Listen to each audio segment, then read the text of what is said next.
Hello everyone, आज हम बात करेंगे एक बड़े जुडिशियल डेवलपमेंट के बारे में जो पूरे इंडिया में चर्चा का विषय बना हुआ है।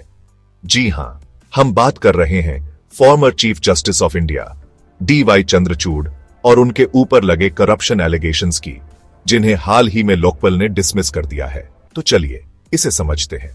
18 अक्टूबर 2024 को चंद्रचूड़ के खिलाफ एक कंप्लेंट फाइल की गई थी, जिसमें उन पर यह आरोप था कि उन्होंने अपने पद का गलत इस्तेमाल करके एक पॉलिटिशियन और एक पॉलिटिकल पार्टी को फायदा पहुंचाया। यह बहुत बड़ी बात थी, क्योंकि ऐसा रोज रोज नहीं होता कि किसी पूर्व चीफ जस्टिस पर इतने गंभीर आरोप लगे। लेकिन यहां ट्विस्ट यह है कि 10 नवंबर 2024 को चंद्रचूड़ ने सीजेआई के पद से इस्तीफा दे दिया। अब आगे बढ़ते हैं 3 जनवरी 2025 तक। लोकपाल, जो कि इंडिया का एंटी करप्शन ओम्बड्समैन है, ने कंप्लेंट को डिसमिस करने का फैसला लिया। क्यों? क्योंकि उनका कहना था कि यह मामला उनके जुरिस्डिक्शन के बाहर आता है। मतलब लोकपाल ने कहा कि सुप्रीम कोर्ट के जजेस पब्लिक सर्वेंट्स तो हैं और करप्शन के लिए उनकी इन्वेस्टिगेशन हो सकती है, लेकिन वो पूरी तरह सेंट्रल गवर्नमेंट के कंट्रोल में नहीं आते, जिससे जुरिस्डिक्शन का मामला थोड़ा कॉम्प्लिकेटेड हो जाता है।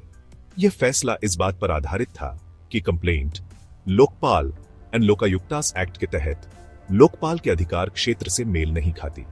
Lokpal chairperson justice A M. Khanwilkar और 5 अन्य मेंबर्स ने अपने ऑर्डर में यह बात कही।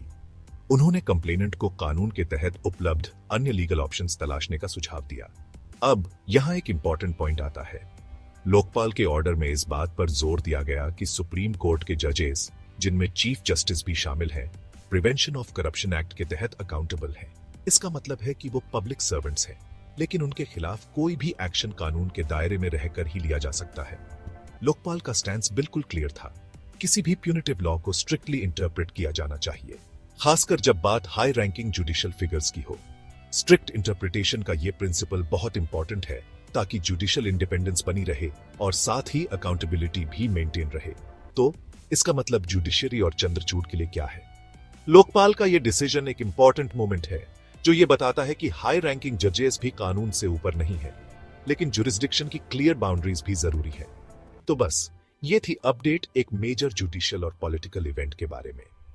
अगर आपको ये वीडियो इंफॉर्मेटिव लगी तो लाइक, शेयर और सब्सक्राइब करना मत भूलिएगा, ताकि आपको करंट इवेंट्स और इन डेप्थ एनालिसिस की अपडेट्स मिलती रहे। देखने के लिए धन्यवाद। मिलते हैं नेक्स्ट वीडियो में।